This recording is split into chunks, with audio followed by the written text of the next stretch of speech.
Hello दोस्तों, आज हम सुनेंगे मार्गशीर्ष मास का अंतिम और 17वां अध्याय, भगवान नाम की महिमा। ब्रह्मा जी कहने लगे कि हे देवेश, किस क्षेत्र में मार्गशीर्ष मास अधिक पूज्य कहा गया है और उस क्षेत्र में क्या फल होता है, यह सब मुझसे कहिए। श्री विष्णु भगवान कहने लगे कि हे ब्राह्मण, मथुरा नाम से प्रसिद्ध मेरा श्रेष्ठ क्षेत्र है और वह रमणीय मेरी पुण्य जन्मभूमि है।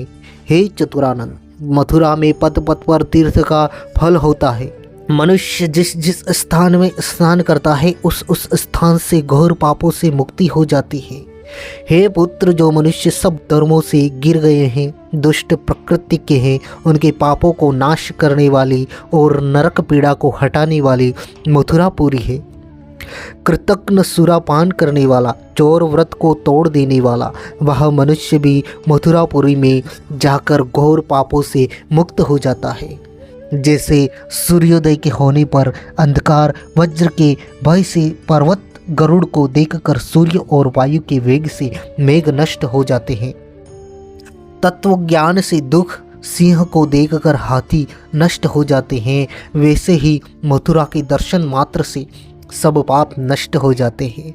ब्रह्मा हत्या से भी युक्त मनुष्य भक्ति से युक्त होकर मथुरा के देखने से ही शुद्ध हो जाता है। फिर दूसरे पापों के संबंध में तो कहना ही क्या है, अर्थात दूसरे पापी तो अवश्य मुक्त ही हो जाएंगे। स्नान के लिए मथुरा जाने वाले मनुष्य के लिए पद पद पर पाप निराश होकर उसके शरीर से चला जाता है। जो अकस्मात ही मथुरा को जाते हैं अथवा मालिक के साथ सेवा के निमित्त मथुरा को जाते हैं, वे लोग वहां जाकर स्नान मात्र से सब प्रकार के पापों से मुक्त होकर स्वर्ग को जाते हैं। जहाँ पर केवल मथुरा का नाम ही उच्चारण करते हैं, वहाँ पर सर्वदा निश्चय रूप से तुम रहा करते हो तथा सतयुग और उत्तरायण सूर्य रहा करते हैं। हे चतुरानंद, जो दूसरों के मान से मंदिर का नाम ही लेने पर मेरे मथुरा मंदिर का नाम सुन लेता है, वह भी उसी समय सब पापों से मुक्त हो जाता है। हे पुत्र, जो मनुष्य 3 रात्रि तक उस मथुरा में निवास करते हैं, उनको देखने से, स्पर्श करने से तथा चरण धूलि से मनुष्य पवित्र हो जाते हैं। जिस प्रकार तृण समूह को छोटी सी आग की चिंगारी जला देती है, उसी तरह मथुरापुरी महान पापों को भी जला देती है। जो सर्वमंडल के समस्त तीर्थों के स्नान से फल मिलता है, वही पुण्य मथुरापुरी के स्मरण मात्र करने वाले मनुष्य को मिलता है। जो चारों वेदों के पढ़ने से पुण्य मिलता है, वह पुण्य मथुरापुरी के स्मरण करने वाले मनुष्य को होता है। अन्य दूसरे स्थान का किया हुआ पाप तीर्थ में जाने से नष्ट हो जाता है और तीर्थों में किया गया पाप वज्र लेप हो जाता है, परंतु मथुरा में ही नष्ट होता है और उस मथुरा में रहने से मनुष्य धर्म, अर्थ, काम और मोक्ष चारों पदार्थ प्राप्त कर लेता है। हे ब्रह्मा चतुरानंद, जो दूसरे स्थान में प्रारब्ध पाप फल 10 वर्ष तक भोगने में आता है, वह मथुरा में 10 दिन में ही भोगा जा सकता है। मथुरा के समान स्वर्ग, पाताल, अंतरिक्ष और मनुष्य लोक में प्रिय स्थान और कोई नहीं है। केवल मथुरा ही सर्वदा मेरा प्रिय स्थान कहा गया है। समस्त तीर्थों में मथुरा सबसे अधिक श्रेष्ठ स्थान है। मैंने यहाँ पर गोप बालकों के साथ बाल क्रीड़ा की है। जो फल 33,000 वर्ष भारत में वास करने से मिलता है, वह फल मथुरापुरी के स्मरण मात्र से ही हो जाता है। हे पुत्र, राहु द्वारा सूर्य नारायण के ग्रसे जाने पर सूर्य ग्रहण में जो पुण्य होता है, उससे भी अधिक पुण्य मथुरा में प्रतिदिन होता है। तीर्थराज प्रयाग में 1000 वर्ष वास करने में जो फल मिलता है, हे पुत्र, वह फल मार्गशीर्ष मास में मधुपुरी मथुरा में वास करने से प्राप्त होता है। वाराणसी, काशी में 1000 वर्ष वास करने से जो फल होता है, वह फल मथुरा में मार्गशीर्ष मास के 1 दिन में ही होता है। जो मनुष्य 6 मास तक गोदावरी और द्वारिका में वास करता है, वह कुरुक्षेत्र में पृथ्वी दान करता है और 6 मास तक गया में वास करता है। वह मथुरा में एक दिन वास के समान भी नहीं है, जिसके समान द्वारिका, काशी, कांची, मायापुरी, गदाधर आदि और कोई तीर्थ नहीं है। पीतर लोग मथुरा में यमुना जल से तृप्त होकर पिंड दान की इच्छा नहीं करते। जो मनुष्य मथुरा को साधारण दृष्टि से देखते हैं, उनको पाप राशियों से युक्त जानना चाहिए। जिसने मथुरा को नहीं देखा किंतु देखने की इच्छा मात्र रहती है, उसके और कहीं मरने पर भी मथुरा में ही जन्म होता है। हे चतुरानंद, पृथ्वी के कण, धूलि कण समय पाकर गिने जा सकते हैं, परंतु मथुरा के जितने तीर्थ हैं उनकी गणना नहीं हो सकती। हे ब्रह्मदेव, मथुरापुरी में वास करो, वास करो। मैं उस मथुरापुरी में गोप कन्याओं के साथ निरंतर वास करता हूँ। रे संसार में मग्न मनुष्यों और अन्य मेरे शिष्य वर्ग सुनो। यदि अत्यंत सुख की इच्छा है तो मेरी मथुरापुरी में वास करो। आश्चर्य है कि संसार के प्राणी नेत्र युक्त होकर भी अंधे हो रहे हैं और कुछ देखते नहीं हैं। मथुरापुरी के रहने पर भी सदा संसार में इस जन्म मरण को भोगते रहते हैं। जिसने भाग्य योग से अतुल मनुष्य योनि पाकर मथुरा को नहीं देखा, उसकी सारी आयु व्यर्थ ही गई। इस बुद्धि की दुर्बलता के प्रति महान आश्चर्य होता है और ऐसे भाग्य की हीनता पर आश्चर्य है, तथा इस प्रकार के मोह महिमा पर आश्चर्य है जिनके कारण मथुरा का सेवन नहीं किया गया। जो मथुरा को त्याग करके अन्यत्र वास की इच्छा करता है, वह मूढ़ मेरी माया से मोहित होकर संसार में भ्रमण करता है। जो मनुष्य मथुरापुरी में जाकर उसको त्याग कर अन्यत्र जाने की इच्छा करता है, वह दुर्बुद्धि को कोई ज्ञान नहीं है, वह अज्ञान से गिरा हुआ है। जो माता पिता और अपने भाई बंधुओं से त्याग कर दिए गए हैं तथा जिनका कहीं ठिकाना नहीं है, उनके लिए मेरी मथुरापुरी ही गति को देने वाली है। जो पाप समूह से घिरे हुए हैं और दरिद्रता के कारण गिर गए हैं तथा जिनकी कहीं भी गति नहीं है, उनके लिए मथुरापुरी ही गति देने वाली है। सार से भी अत्यंत सार और गुप्त से भी परम गुप्त गति स्थान को ढूंढने वाले मनुष्य के लिए मथुरा ही परम गति दाता स्थान है। मथुरापुरी श्रेष्ठ पुराणों से, श्रेष्ठ दानों से, तप से स्तुति करने वाला, स्तुति करने तथा नाना प्रकार के उपायों से नहीं मिलती, किंतु मेरी कृपा मात्र से मिलती है। जिन मनुष्यों की मुझ में स्थिर भक्ति है, उन पर मेरी अत्यंत कृपा रहती है और उन धन्य मनुष्यों की मथुरा में गति होती है। जो गति योगी, ब्रह्मवेत्ता और बुद्धिमान की होती है, वही गति मथुरा में प्राण त्यागने वाले मनुष्य की होती है।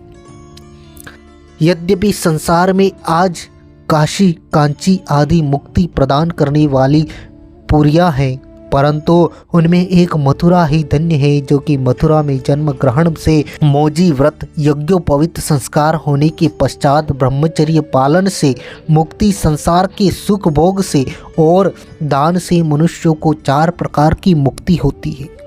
दूसरी जगह से जो गति सैकड़ों मनवंतर पर्यंत योग्याभ्यास करने से नहीं मिलती, वह गति इस मथुरा में मेरी कृपा से खेल कूद में ही मिल जाती है। जिस मथुरा में पाप से भय नहीं है और यमराज से भय नहीं है तथा गर्भवास का भी भय नहीं है, उस मथुरा क्षेत्र का आश्रय कौन मनुष्य नहीं करेगा।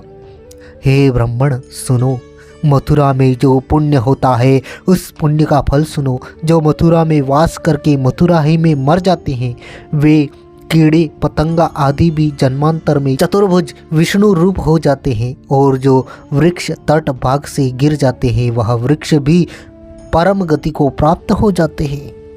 जो गूंगा, जड़, मूर्ख, अंधा और वधिर, बधिर, बहिरा है तथा तप नियम से रहित है और जो काल से मरे हैं, वह भी मेरे लोकों को जाते हैं।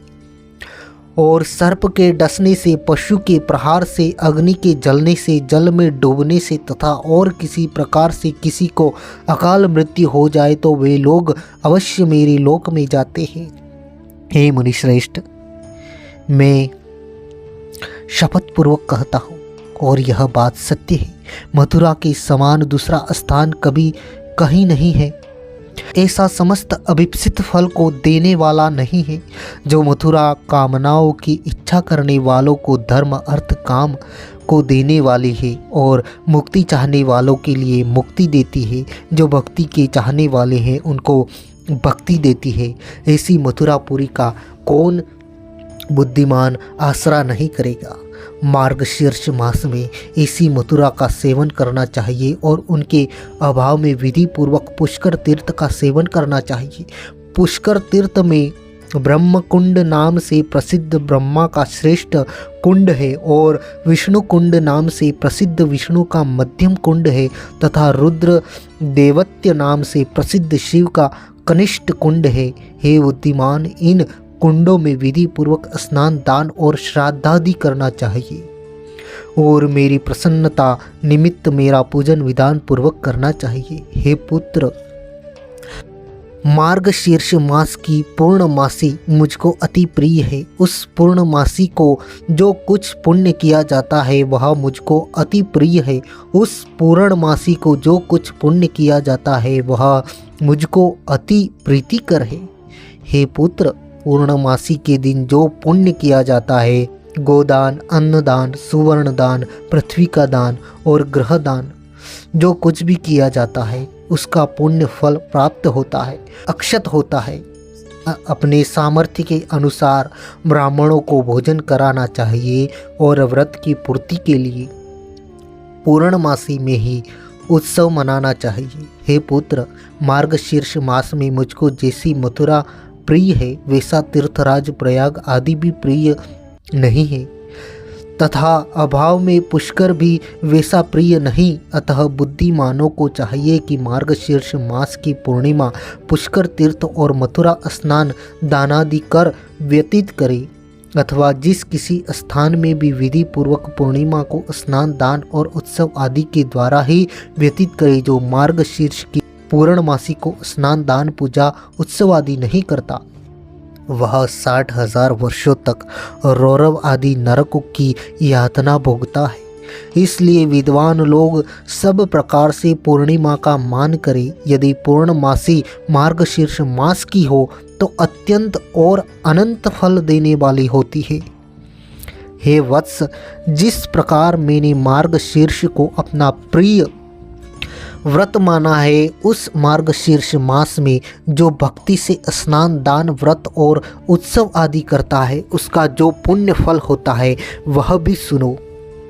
10,000 तीर्थों में स्नान दान आदि करने से जो पुण्य होता है और कोटियों व्रत करने से जो पुण्य होता है तथा समस्त यज्ञों के करने से जो पुण्य होता है वही पुण्य इस मार्गशीर्ष मास में होता है। पुत्रहीन मनुष्य पुत्र को पाता है, निर्धन को धन प्राप्त हो जाता है, विद्यार्थी विद्या को और रूप की इच्छा करने वाला रूप को पाता है, ब्राह्मण ब्रह्मरोज वाला होता है, क्षत्रिय विजय प्राप्त करता है, वैश्य को धन का लाभ होता है और शूद्र पातक से मुक्त हो जाता है। हे मानव, जो तीनों लोकों में दुर्लभ और दुष्प्राप्य कठिनता से मिलने वाली वस्तु है उन सबको मार्गशीर्ष मास के सेवन से मनुष्य प्राप्त कर सकता है, इसमें कोई संदेह नहीं है। हे सूत, यद्यपि जो इन कामनाओं में आसक्त मनुष्य हैं वे अंत में तृप्त हो जाते हैं और उन्हें पुनः कामनाओं की इच्छा नहीं होती। हे पुत्र, मुझे वश में करने वाली सुंदर श्रेष्ठ भक्ति अत्यंत दुर्लभ होती है। वह भक्ति मार्गशीर्ष मास के सेवन करने से मिल जाती है। हे चतुर्मुख, मार्गशीर्ष मास मुझको अत्यंत प्रीतिकर है और सर्वदा मेरा प्रिय है, इसलिए इस मास के सेवन से मेरी कृपा से वह समस्त वस्तु को पाता है। तो दोस्तों, यहाँ पर मार्गशीर्ष मास का अंतिम 70वां अध्याय यहीं पर समाप्त होता है। आशा करते हैं सारे अध्यायों की कहानी आपने सुनी होगी और आपको सभी वीडियो अगर अच्छे लगे हों तो वीडियो को लाइक कर लीजिए, उसको शेयर कर दीजिए और चैनल को सब्सक्राइब करना ना भूलें ताकि आगे आने वाले ऐसे ही वीडियो भक्तिपरक आप तक सबसे पहले पहुंच जाए। थैंक यू, धन्यवाद।